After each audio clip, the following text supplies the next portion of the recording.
The most dangerous man in Japan. That's what they called Don Frye during his reign in Pride. With his iconic mustache and warrior spirit, he seemed unstoppable. But behind the victories and legendary battles, a darker story was unfolding. One that would push him to the edge of death. Not once, but 3 times. This is the story of how Pride's American hero lost everything. Don Frye. Don the Predator Frye is a legend, like one of the greatest ever. Talk about an old school fighter, man. That guy was a badass. He's a real old school man. There at the beginning. Yeah. Oh, yeah. The very, very, very early days. Don was in here. I mean, he's hurting, man. It's hard for him to walk. You know, it's like everything is in pain. He can't hardly move. It's a very, very, very hard sport. And without doubt, there's going to be guys who the rest of their lives are dealing with the consequences of that. Don Frye didn't wake up one day and decide to be a legend. He built himself from the ground up, starting in Sierra Vista, Arizona. Born in 1965, Don grew up wrestling in school. He had a natural knack for it. Strong, fast, and unrelentingly tough. After graduating, he took his talents to Arizona State University and later transferred to Oklahoma State University, training under the legendary Dan Severn. Now, if you're an MMA fan, you already know Severn was a great wrestler, and truly one of the pioneers of MMA. Don Frye was soaking up all of his wisdom, learning from the best, before the world even knew what mixed martial arts was. But here's the thing about Frye. He didn't have this perfect straight shot career. Life threw curveballs, and he had to adapt. After his college wrestling days, Frye didn't immediately jump into fighting. Instead, he became a firefighter, and then later a police officer. It was during these years that Frye really developed the ruggedness that would define his fighting career. Firefighting and law enforcement are not easy jobs, but then again, Don was as tough as they come. Fast forward to 1996. The UFC is still in its early days, practically the Wild West of combat sport. No weight classes, no gloves, no time limits. It was as raw as it gets. Don Frye stepped into this madness and made his debut at UFC 8. He came to dominate, and dominate he did, as he tore through the competition, taking home the tournament victory after finishing 3 opponents in one night. He demolished Thomas Ramirez in just 8 seconds with a knockout, crushed Sam Adkins, and finished Gary Goodridge to win the tournament. 3 fights, 3 finishes. Total cage time, under 3 minutes. Now let's pause here for a second. Let's put that into perspective. In today's UFC, fighters barely manage to fight 3 times in 1 year, let alone in one night. And that is with a whole team of nutritionists and recovery experts. That just goes to show how Frye was built differently. And it wasn't like Don was struggling to win these fights either. He made it look easy, mixing in his striking with grappling in a way that felt ahead of its time. He was like a Swiss Army knife of violence. Then came the Ultimate Tournament in 1996, a showcase of the best of the best. This wasn't just some random lineup of fighters, this was a collection of absolute killers. Frye went in there like it was just another day at the office. His ability to adapt and overwhelm his opponents made him a fan favorite. When you look back at his fights now, you can see how his fights were the evolution of the sport of MMA. It was as if Frye was a prototype for the future of MMA. But it wasn't just about the win. Frye had this aura about him. He wasn't flashy or over the top, he was straight up old school. A tough guy's tough guy. He'd walk into the cage like he was strolling into a bar fight, and when he won, he'd deliver these one-liners that were as sharp as his punches. Fans ate it up. But here's the thing. At that time, MMA was not a global powerhouse yet. Sure, the UFC had its hardcore fans, but it was still figuring itself out. At that time, Japan was where the big show was. Pride Fighting Championships was the industry leader and where all the money and eyeballs were. So Don left the UFC and joined Pride. He was about to become one of its biggest stars. From the moment Frye stepped into Pride, the Japanese fans loved him. They adored him. And why wouldn't they? He was the embodiment of what they cherished in a fighter. He wasn't flashy or cocky, he was tough as nails, respectful, and always ready for a brawl. Now, if you've ever seen Japanese MMA fans, you know that they are a different breed. They appreciate the artistry of combat, the heart of a lion, and Frye had that in spades. But here's the thing about Pride. The fights weren't just about winning, they were about putting on a show. Frye delivered on that front every single time. Whether he was trading bombs with some giant heavyweight or locking up a submission, he had this knack for making every fight feel like an epic showdown. He was a modern-day gladiator in every sense of the word. His war with Ken Shamrock at Pride 19 showed everything that made Frye special. Despite a badly injured ankle, he stood toe-to-toe with Shamrock for 6 brutal rounds. That fight alone earned him over $150,000, the kind of money that was unheard of in MMA at that time. And then there's that fight. You know the one I'm talking about. Don Frye versus Yoshihiro Takayama in 2002. Let me just say this right now. If you haven't seen this fight, go watch it immediately. Seriously, watch that fight as soon as you finish this video, then come back and thank me. It's not just one of the best fights in Pride history, it is one of the best fights in MMA history, period. Takayama was this massive dude, a pro wrestler turned fighter, and he came into the ring looking like he was ready to throw down. Frye exuded the same energy.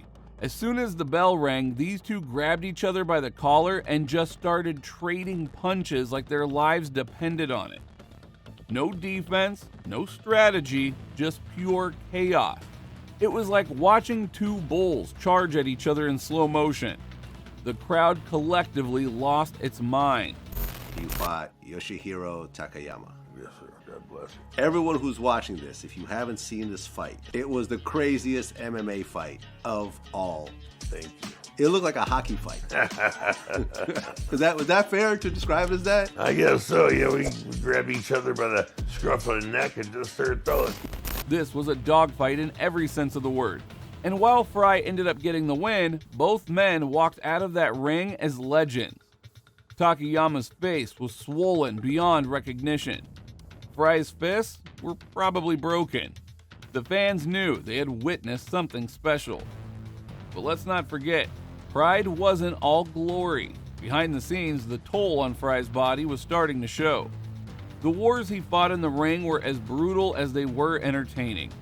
Besides, Frye's fighting style didn't exactly prioritize longevity.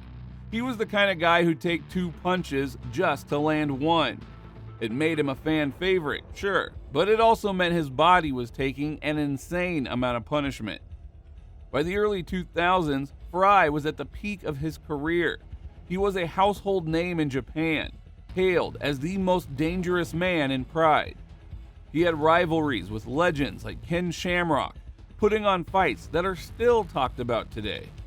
And through it all, he stayed true to who he was: stoic, gritty, and fearless. Don Frye, very interesting character. Yeah. Fought Ken Shamrock. Yeah. Yeah, Ken showed up to give him the fight. I just don't picture Don Frye. Never been knocked out, ever. And so he knocked me out. Frye not landed cleanly. Oh! I'd never been hit that hard. Both of us are really tough. We're going to keep coming no matter what. But while Pride made Don Frye a legend, it also marked the beginning of 3 devastating falls that would change his life forever. Falls that would test even the toughest man in Japan. The first sign of trouble came with his health, as his body started showing signs of deterioration by the early 2000s. Years of wrestling, firefighting, and those insane wars in Pride had wrecked his body. By 2010, his back was in ruins, plagued by multiple herniated discs. Frye underwent several surgeries during this time, including spinal fusions, but each procedure seemed to leave him worse off. He described himself as feeling like a patchwork doll, pieced together but never whole. To cope with the pain, Frye turned to painkillers, and like so many others in this position, it wasn't long before he was hooked. It's easy to sit back and judge, but think about it. When your body is breaking down and every day feels like a fight just to get out of bed, wouldn't you do the same? For Frye, painkillers weren't just a crutch, they were a way to survive. But as we all know, that kind of survival comes at a cost. Ken impressed me. Ken impressed the hell out of me that fight. He really did. I was so impressed with him because, I made a mistake of taking, my back had just started going bad before that fight from the pro wrestling. So I made a mistake of taking an oxycodone, Vicodin, before that fight. And when you do that, it's like, you're in water up to your neck and you're breathing way up to here because you're breathing water, you're moving slow, you can't think. So I shouldn't have done that. I should have just waited the extra hour and did it after the fight, and sucked it up. Then in 2016, things took a terrifying turn. Frye developed sepsis, a life-threatening infection that nearly killed him. He was in a coma for weeks, his body ravaged by the disease. When he finally woke up, he was unrecognizable. He had lost nearly 50 pounds, and even simple tasks like walking were a struggle. For a guy who had once been labeled as the most dangerous man in Japan, this was as rock bottom gets. I come out and I had like a little hematoma, a little mini stroke, and hit the ground, and they put me back in ICU, and I had pneumonia. They put me in a coma, for, I guess I was in there for 3 weeks. I remember waking up a few times in ICU, boy, it was not a pleasant experience. Wow. Yeah, fucking 3 weeks of that nonsense. But the hits didn't stop there. Frye's personal life was falling apart too. His marriage, already strained by his health issues and financial struggles, finally collapsed in 2016. He was broke, in constant pain, and fighting just to stay alive. It was a far cry from the glory days of Pride, and for a while, it looked like Frye might not make it. What fight for you was one of the toughest fights in your career, or one that just sticks out in your mind? On my honeymoon, we've been battling for 15 years now, Still going strong, though. Well, it's going, and she's strong, so I guess it's going strong. She whoops my ass whenever I come through the gate. Not as the unstoppable force he once was, but as something else entirely. A survivor with stories to tell. Don Frye has been through hell multiple times, but the fact that he is still standing, still showing up, and still making people laugh with that dry, no-nonsense humor, that is proof that you can't keep a real fighter down. After years of surgeries, battles with painkiller addiction, and that near-death experience with sepsis in 2016, Frye's body is, pretty beat up. The guy's had rods and screws put into his spine, more back surgeries than he can probably count, and he still walks with a cane. His body may not move the way it used to, but his spirit is still there. Frye's fighting style, his refusal to back down, and the sheer amount of punishment that he endured in his career left him with a lifetime of physical pain. And that's the part of the story that we don't always like to talk about as fans, right? Sure, we love the brawls, the knockouts, and the epic moments, but we don't always think about the toll that it takes on the fighters who give us those memories. Don Frye is living proof of that price. And the sad part is, it's not like he was paid tons of money for his troubles either. Pride and early UFC days didn't pay nearly as much as the MMA scene does now. Back then, fighters were lucky to walk away with a decent paycheck, and Frye was no exception. Add in the medical bills, the personal struggles, and the fact that he wasn't exactly investing in commodities or stocks during his prime, and you've got a guy who had to start over financially. But here's the thing about Frye. He has no regrets. When asked, he says, "I'd do it again." When you look back on your career, you look at, the money wasn't there yet. No. Unfortunately. In your day, no one was making a ton of money. No. So, but when you look at the fame and the fans and the winning and everything else like that, but you also weigh them with all the damage that your body took. I'm sure you have pain throughout your day from all the injuries. Do you feel like it was all worth it? You bet your sweet ass. I'd do it again. Today, Frye makes appearances at MMA events, podcasts, and conventions. He has embraced his role as a living legend in the sport, and fans absolutely love him for it.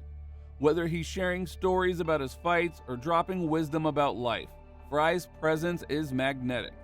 He's not just a relic of MMA's past, he is a vital part of its history, a bridge between the sport's chaotic early days and the polished multi-billion-dollar industry that it's become. And then there's his legacy. If you're an MMA fan, you know that Don Frye isn't just another name in the history books. He is a pioneer, one of the first true mixed martial artists who could do it all: wrestle, strike, and put on a show. Guys like Frye paved the way for fighters like Daniel Cormier, Stipe Miocic, and even the heavyweights of today. He showed that heart and versatility could take you to the top, and he did it with a mustache that deserves its own championship belt. So to answer what the heck happened to Don Frye, he lived, he fought, and he gave everything he had to the sport of MMA. Yes, the price was steep. His health, his personal life, and even his finances all took massive hits. But like he said, he'd do it all again if given the chance. Now go watch that Takayama fight.